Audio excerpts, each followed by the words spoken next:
نحمده ونصلي ونسلم على رسوله الكريم اما بعد فاعوذ بالله من الشيطان الرجيم بسم الله الرحمن الرحيم افرأيتم اللات والعزى ومناة الثالثة الاخرى پارہ 27 سورہ النجم رکوع 1 آیت نمبر 19 تا 25۔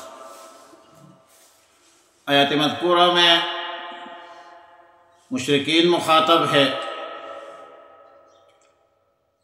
کہ جب رسول اللہ صلی اللہ علیہ وسلم ناطق بالحق ہے، متبع الوحی ہونا ثابت ہے، تو رسول اللہ صلی اللہ علیہ وسلم کی وحی سے توحید الہی کا حکم ملتا ہے، جو کہ دلائل عقلیہ دلائل نقلیہ سے بھی ثابت ہے۔ تو بدبختو، تم مشرکین شرک کا ارتکاب کیوں کرتے ہو؟ اللہ کے بغیر غیر کی عبادت کیوں کرتے ہو؟ لات، عزیٰ، منات کی عبادت کیوں کرتے ہو؟ کیا تم نے اس اصنام پر غور و فکر کیا ہے؟ کیا تمہیں اس کے احوال، کیفیت و حقیقت معلوم نہیں؟ کیا یہ اصنام پتھر کے بنے ہوئے نہیں ہے؟ کیا آپ لوگوں کو معلوم نہیں کہ ان اصنام کے قوت و طاقت میں نہ نفع ہے نہ ضرر ہے؟ یہ تو جماد ہے، اپنے آپ سے ایک مچھر بھی نہیں ہٹا سکتے۔ کیا یہ جمادات، یہ پتھر اور شجر کے بنے ہوئے اصنام قابل ستائش ہے، قابل تعریف ہے؟ افرأیتم میں فا کلمہ سے تنبیہ مقصود ہے، خبردار کرنا مقصود ہے کہ ان اصنام پر آپ لوگ غور کریں کہ کیا یہ عبادت کے اہل و قابل ہے؟ ظاہر ہے کہ نہیں ہے۔ اللہ کے بغیر کوئی معبود مسجود نہیں ہے، اللہ کے بغیر سارے غیر ہیں۔ اور دوسرا ظلم مشرکین تم یہ کرتے ہو کہ اَلَکُمُ الذَّکَرُ وَلَهُ الْأُنثىٰ۔ پہلی بات تو یہ ہے کہ تم فرشتوں کو اللہ کی بیٹیاں تجویز کرتے ہو، جبکہ اللہ کی ذات لم یلد ولم یولد ہے، اللہ کی ذات صمد ہے، اللہ کی ذات توالد تناسل سے مبرہ ہے، منزہ ہے، پاک ہے، صاف ہے۔ دوسری بات اس حوالے سے یہ ہے کہ تلک اذن قسمۃ ضیزہ، یہ تو بہت ظالمانہ قسم کی تقسیم ہے۔ تم اللہ کے لیے بیٹیاں تجویز کرتے ہو اور اپنے لیے بیٹے تجویز کرنے میں خوش رہتے ہو اور اپنے لیے بیٹے تجویز کرتے ہو۔ یہ تو بڑی بے ڈھنگ کی قسم کی تقسیم ہے۔ اچھی چیز آپ کے حصے میں اور بری چیز بذا میں آپ کے ذام میں، وہ اللہ کے لیے۔ بدبختو، تم اپنے لیے بیٹیاں عار تسلیم کرتے ہو، شرم محسوس کرتے ہو۔ وَإِذَا بُشِّرَ أَحَدُهُمْ بِالْأُنثىٰ ظَلَّ وَجْهُهُ مُسْوَدًّا۔ جب تمہیں بیٹی کی خبر مل جائے تو تمہارا چہرہ کالا سیاہ ہو جاتا ہے، تمہیں بری لگتی ہے۔ بیٹیاں تو تمہیں اچھی لگتی نہیں ہے، تو تم اللہ کے لیے کیسے تجویز کرتے ہو؟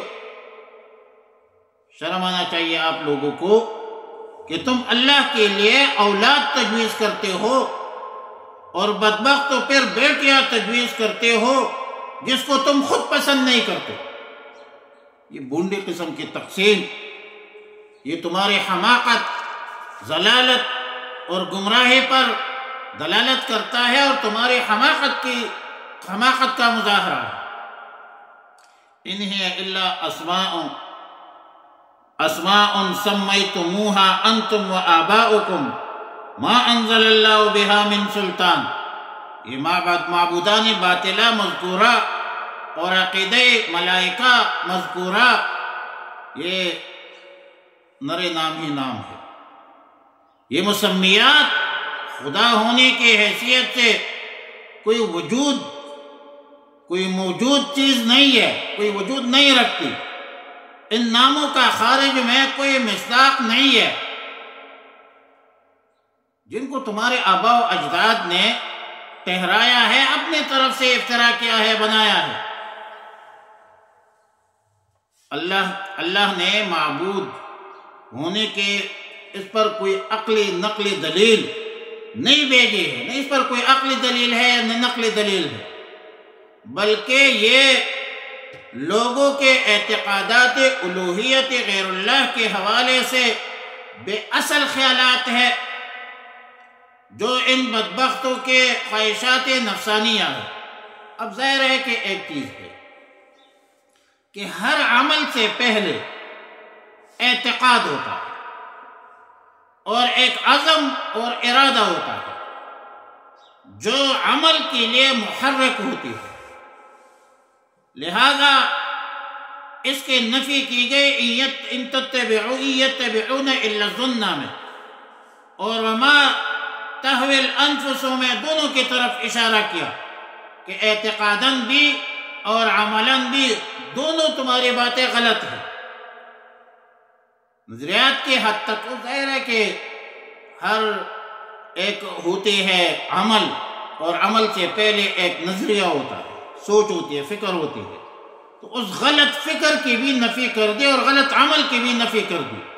غلط فکر کی نفی کر دی ان یتبعون الا الظن، اور غلط عمل کی طرف توجہ تردید کر دی کہ وما تہوی الانفس وَلَقَدْ جَاءَهُم مِّن رَّبِّهِمُ الْهُدَىٰ. اللہ کی طرف سے، ان کے رب کی طرف سے بواسطہ رسول جو حق سچ بات پہنچ چکی ہے، جو ہدایت تمہیں پہنچ چکی ہے، ان کی پیروی کرنا چاہیے تھا. ان کو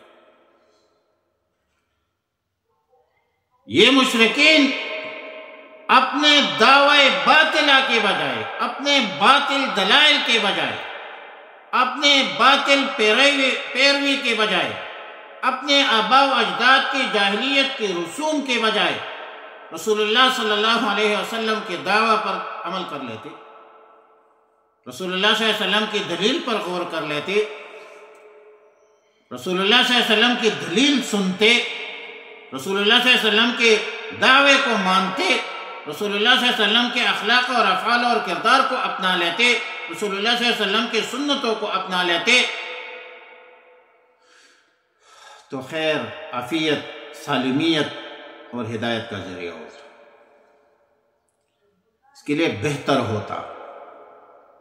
جبکہ ان کا اپنا دعویٰ دھوکہ ہے، باطل ہے، اور انسان کو چاہیے بحیثیت انسان کہ کیا ہر انسان کی ہر تمنا پوری ہو. تمنا وہ تمنا جو دل میں رہ جائے، ایسا نہیں ہے. ہر تمنا دنیا میں پوری نہیں ہوتی.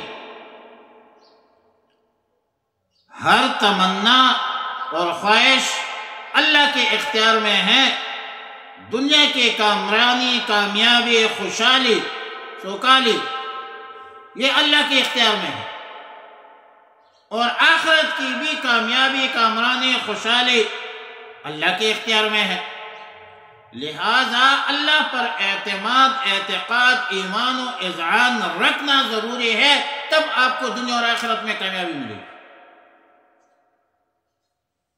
تو آسان فارمولہ یہ ہوگا کہ دنیا اور آخرت کی کامیابی اللہ تعالیٰ نے اپنی دین میں رکھی ہے، اور دین کیا ہے؟ اللہ کے احکامات اور رسول اللہ صلی اللہ علیہ وسلم کی تعلیمات، یہ دین۔ اللہ کے بغیر غیر کے احکامات میں اور رسول اللہ صلی اللہ علیہ وسلم کے تعلیمات کے بغیر غیر کے تعلیمات میں دنیا کی بھی ناکامی ہے اور آخرت کی بھی تباہی ہے، بربادی ہے۔ بندہ آخرت میں بھی ذلیل ہوتا ہے اور دنیا میں بھی ذلیل ہوتا ہے۔ تو فرمایا افرأیتم اللات والعزی، کیا تم نے دیکھا ہے لات کو، والعزی اور عزی کو بت ہے، ومناۃ الثالثۃ الاخری اور منات جو کہ تیسرا ہے ان کے علاوہ، الکم الذکر، کیا تمہارے لیے لڑکے ہیں، وَلَهُ الْأُنثىٰ اور اس کے لیے لڑکیاں، اللہ کے لیے بیٹیاں، تلک اذن قسمۃ ضیزی، یہ تو اس وقت تقسیم ہے ظالمانہ، ان ہی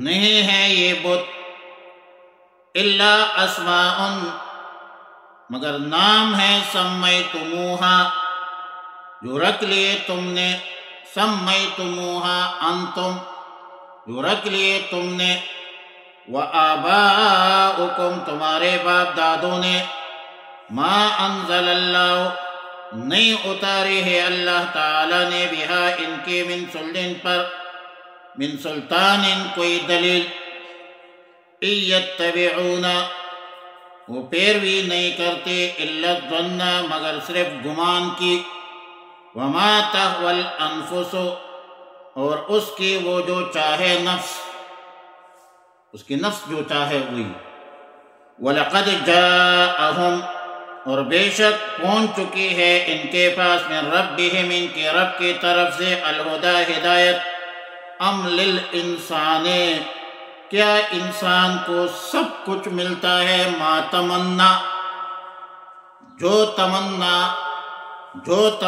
کرتا ہے، ایسا نہیں ہے، فللہ الآخرۃ والأولی اللہ کے لیے آخرت بھی ہے اور دنیا بھی ہے۔ اللہم ربنا تقبل منا انک انت السمیع العلیم وتب علینا یا مولانا انک انت التواب الرحیم، استغفر اللہ ربی من کل ذنب واتوب الیہ، وصلی اللہ علی النبی الامی الکریم وعلی آلہ واصحابہ اجمعین الطیبین الطاہرین وعلی من تبعہم بإحسان الی یوم الدین۔